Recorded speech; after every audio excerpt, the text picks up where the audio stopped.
Enforcement directorate ED ने दो प्रमुख हस्तियों रॉबर्ट वाड्रा और प्रताप सिंह खाचरियावास के खिलाफ कार्रवाई की है। यह कार्रवाई न सिर्फ कानूनी और फाइनेंशियल इन्वेस्टिगेशन के दायरे में है, बल्कि इसने राजनीतिक गलियारों में भी हलचल मचा दी है। कांग्रेस की महासचिव प्रियंका गांधी के पति रॉबर्ट वाड्रा को ईडी ने हरियाणा के शिकोहपुर में एक जमीन सौदे से संबंधित मनी लॉन्ड्रिंग जांच के सिलसिले में समन जारी किया है। यह दूसरी बार है जब वाड्रा को इस मामले में समन भेजा गया है। पहला समन 8 अप्रैल 2025 को जारी किया गया था, जिसका पालन वाड्रा ने नहीं किया। इसके बाद आज ईडी ने दूसरा समन जारी किया और वाड्रा अपने समर्थकों के साथ एजेंसी के ऑफिस में पेश हुए। ईडी इस सौदे में अनियमितताओं की जांच कर रही है। एजेंसी का मानना है कि इन लेन देन में मनी लॉन्ड्रिंग के तत्व हो सकते हैं, खासकर ये देखते हुए कि जमीन की कीमत में इतनी तेजी से बढ़ोतरी हुई। वाड्रा ने इन आरोपों को खारिज करते हुए इसे पॉलिटिकल वेंडेटा करार दिया है। उन्होंने कहा है कि जब भी मैं लोगों के लिए बोलता हूं, वो मुझे दबाने की कोशिश करते हैं। यह एक राजनीतिक साजिश है। वो जांच एजेंसियों की शक्ति का दुरुपयोग करते हैं। All the questions which I've answered before are being answered again. It's no issue. I had nothing to hide. Everything was answered. Everything will be answered again. यह मामला 2008 का है, जब वाड्रा की कंपनी स्काईलाइट हॉस्पिटैलिटी ने शिकोहपुर गांव गुरुग्राम में लगभग 3 एकड़ जमीन 7 करोड़ 50 लाख रुपए में खरीदी थी। बाद में हरियाणा की तत्कालीन कांग्रेस सरकार के दौरान इस जमीन के 2.71 एकड़ हिस्से पर एक कमर्शियल कॉलोनी बसाने के लिए हरियाणा टाउन प्लानिंग विभाग ने लेटर ऑफ इंटेंट जारी किया। उसी साल स्काईलाइट हॉस्पिटैलिटी ने इस जमीन को डीएलएफ को 58 करोड़ रुपए में बेच दिया और करोड़ों का मुनाफा कमा लिया। ईडी को शक है कि इसके मुनाफे को तितर-बितर करने के लिए मनी लॉन्ड्रिंग का सहारा लिया गया। ईडी इसी जांच में जुटी हुई है। वाड्रा ने ईडी के सामने पेश होने से पहले और बाद में कई बार कहा कि वो हमेशा जांच में सहयोग करते रहे हैं। उनके समर्थक, विशेष रूप से कांग्रेस कार्यकर्ता, इस कार्रवाई को केंद्र की नरेंद्र मोदी सरकार का विपक्ष पर दबाव बनाने की रणनीति के रूप में देख रहे हैं। समन के बाद वाड्रा के साथ मौजूद कांग्रेस समर्थकों ने नारे भी लगाए।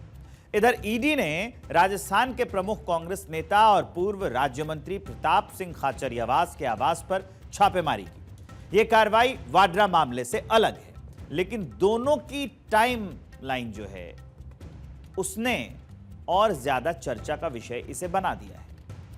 राजस्थान में कांग्रेस के एक प्रभावशाली नेता खाचरियावास ने इस छापेमारी को राजनीति से प्रेरित बताया है। हालांकि ईडी ने खाचरियावास के खिलाफ छापेमारी के सटीक कारणों का खुलासा नहीं किया है, लेकिन सूत्रों के मुताबिक यह कार्रवाई किसी फाइनेंशियल इरेगुलरिटीज या मनी लॉन्ड्रिंग से संबंधित हो सकती है। खाचरियावास ने इस कार्रवाई पर प्रतिक्रिया देते हुए कहा, सरकारें बदलती रहती हैं, समय बदलेगा। उनकी यह टिप्पणी इस ओर इशारा करती है कि वो इसे राजनीतिक प्रतिशोध के रूप में देख रहे हैं। ईडी ने जो हमें नोटिस दिया है, उसमें ईडी ने कहा है कि सर्च है। हम आपके यहाँ प्रीमिसेस में सर्च करना चाहते हैं। मैंने उनसे पूछा कोई कारण, बोले सर कोई कारण नहीं, हमें तो आदेश मिलता है, वो आदेश की हम पालना करते हैं। तो सर्च का मतलब ये है कि वो यहाँ इस मकान में सर्च करेंगे, मकान में रहने वालों के बयान ले सकते हैं। प्रताप सिंह खाचरियावास का राजनीतिक करियर लंबा और प्रभावशाली रहा है। वो जयपुर में एक प्रमुख नेता हैं और कांग्रेस के वफादार कार्यकर्ता माने जाते हैं। उनकी छवि एक जमीनी नेता की रही है, जो राजस्थान की सियासत में महत्वपूर्ण भूमिका निभाते हैं। इसलिए उनके खिलाफ ईडी की कार्रवाई ने स्थानीय स्तर पर भी काफी हलचल मचाई है।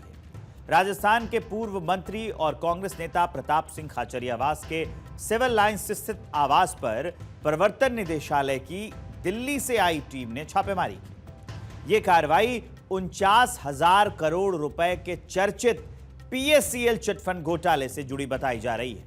करीब 10 घंटे से 19 ठिकानों पर रेड डाली गई, जबकि पूछताछ भी देर शाम तक की गई है। सुबह करीब 5 बजे टीमें खाचरियावास के आवास पर पहुंच गई थी। पूर्व मंत्री के घर छापेमारी की सूचना मिलते ही बड़ी संख्या में जयपुर के सिविल लाइन स्थित आवास पर समर्थक पहुंच गए। समर्थकों ने इस कार्रवाई का विरोध किया।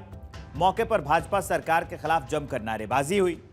पुलिस ने पूर्व मंत्री के आवास के बाहर जो समर्थक थे, समर्थक की गाड़ी को लेकर आपत्ति जताई है। उसी गाड़ी पर खड़े होकर समर्थक नारेबाजी कर रहे थे।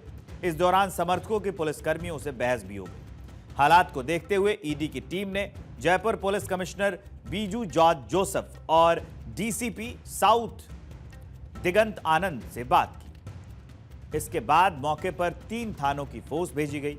इस दौरान खाचरियावास भी आवास से बाहर आए और अपने समर्थकों को समझाया। तब जाकर मामला शांत हुआ। रॉबर्ट वाड्रा और प्रताप सिंह खाचरियावास के खिलाफ ईडी की कार्रवाई ने एक बार फिर जांच एजेंसियों और राजनीति के बीच कॉम्प्लिकेटेड रिलेशनशिप्स को उजागर कर दिया है।